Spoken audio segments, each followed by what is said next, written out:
Bonjour à tous et bienvenue dans cette nouvelle édition d'Info Soirée. On y va pour le sommaire. Fratricide allégué à Vallée-Pito ce matin. Azim Hossein, 36 ans, retrouvé avec des blessures sur la route. Une dispute familiale serait à l'origine du drame. Témoignage dans ce journal. Un garçonnet de 11 mois enlevé par ses parents à l'hôpital Jitu. Il était sous la garde de la CDU.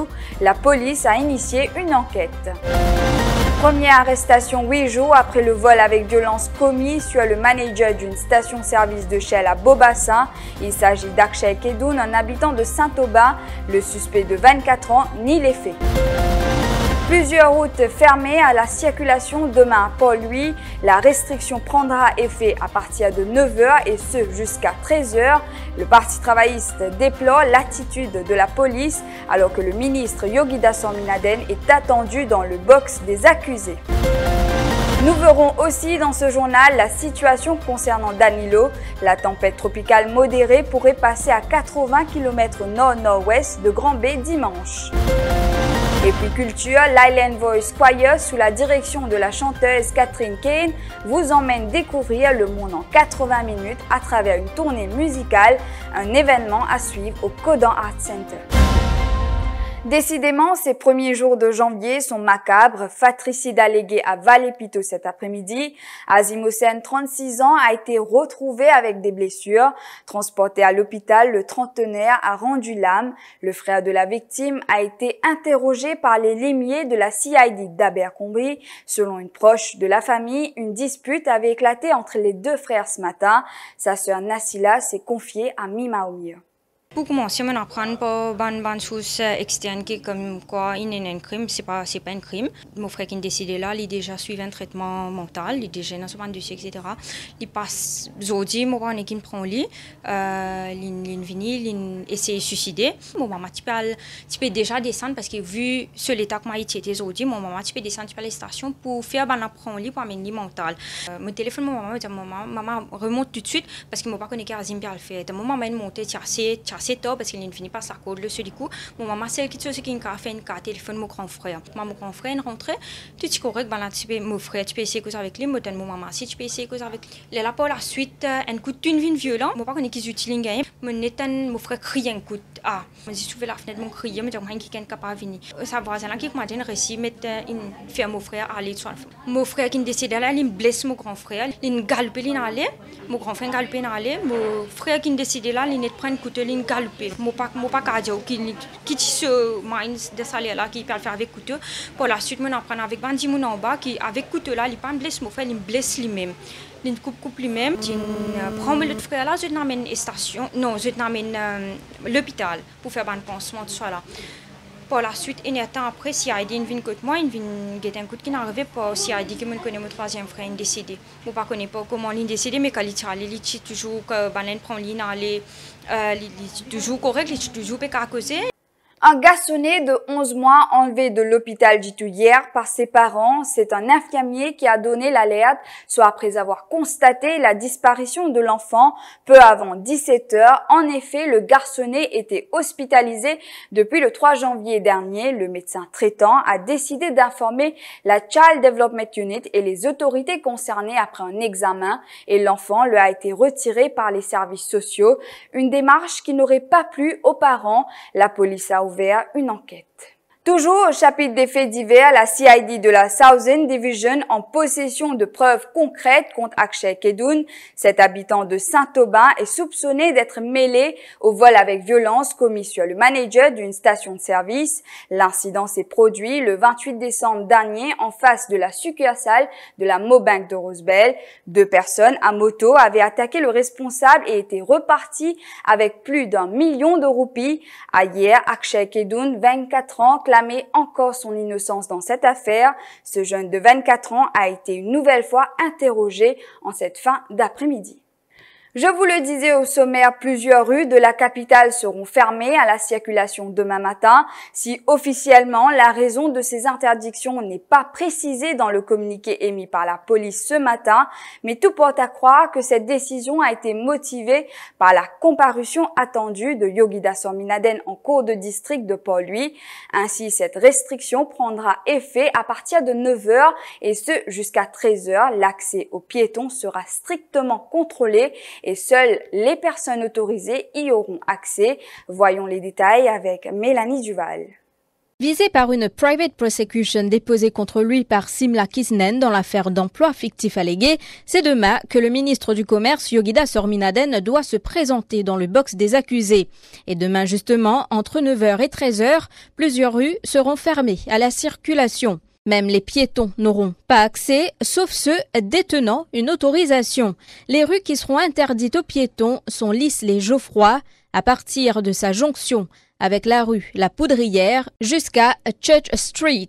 La rue Popénécy également fermée à partir de sa jonction avec la rue Georges Guibert jusqu'à la rue La Bourdonnais. Georges Guibert ne sera pas accessible à partir de là où elle rejoint la rue La Poudrière jusqu'à Popénécy. La rue Dauphine également pas accessible à partir de sa jonction avec la rue Popénécy jusqu'à la rue Monseigneur Gonin. Et la rue Virgile Naz fermée jusqu'à Dauphine Street.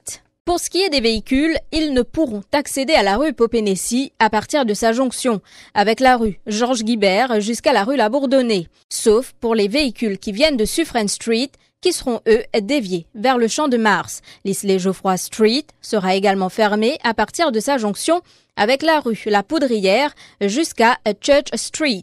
Des déviations sont prévues. Ceux qui souhaitent rejoindre le centre de la capitale en empruntant la rue La Bourdonnais et la rue SSR devront passer par les rues JMD Achia et Eugène Laurent. Ceux qui arrivent de la rue SSR et la rue Maillard et qui se dirigent vers le Champ de Mars devront prendre la rue Dauphine ou la rue Georges Guibert. Pourquoi fermer la route pour la comparution de Yogita Sorminaden? Révoltant et inacceptable, cet agissement de la police, déplore Patrick Assiavaden, président du Parti travailliste.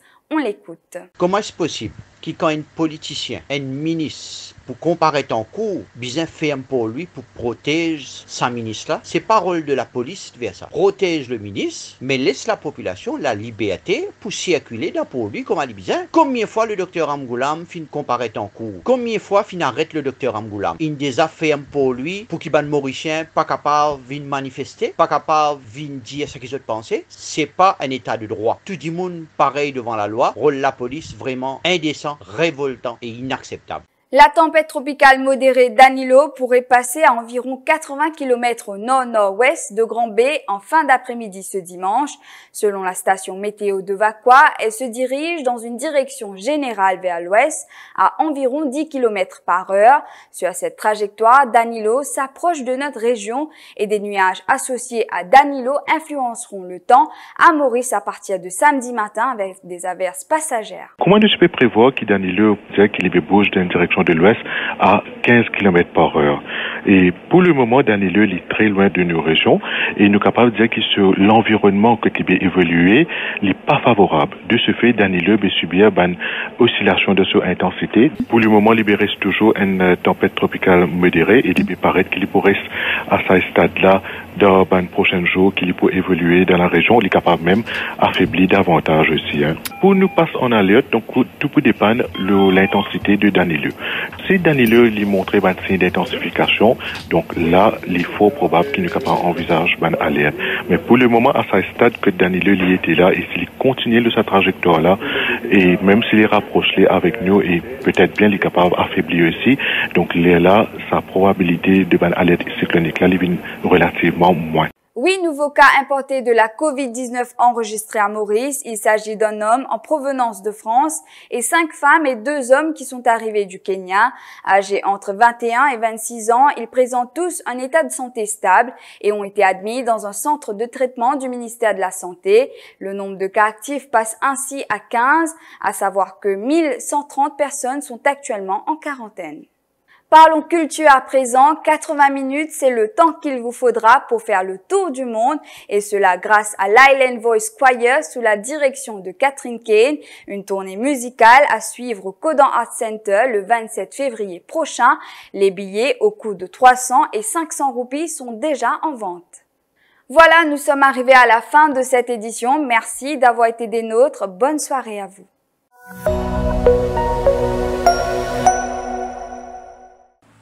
If Huawei is a smart organism, I'm some small set of neurons somewhere in the higher cortex or the central nervous system. My name's Ian Valentine. I'm a business consultant, but I have a technology background, so I'm an engineer really. So that's really what I enjoy doing, is taking technology to business and market problems and accelerating change in industry and in marketplaces to benefit people. And when you look at the rate of change of, say, fibre penetration, in comparative terms, almost overnight, Mauritius has gone from the dark ages to the smart ages. In terms of trialling new technology, you have everything you need. You have fast market adoption, the ability to get to critical mass quickly, an innovative population that is open to new ideas. So in Mauritius, I found the combination of a peaceful, tranquil beauty and a purpose. In fact, the technology and the skills in Mauritius, I believe, are going to accelerate even faster ahead of the rest of Africa. But then the learning that is in Mauritius will get exported back to many of the countries in Africa as a technology incubator. So the next big wave that I see for Huawei is actually making a more intelligent world. And not an intelligent world that overpowers us as human beings, but an intelligent world that makes the world a better place for us as human beings. It's a joy to work for Huawei Mauritius because each one of our efforts has more impact, more visible impact. Here in Mauritius, we're very Mauritian, and I'm proud of that. You can't help but fall in love with the country.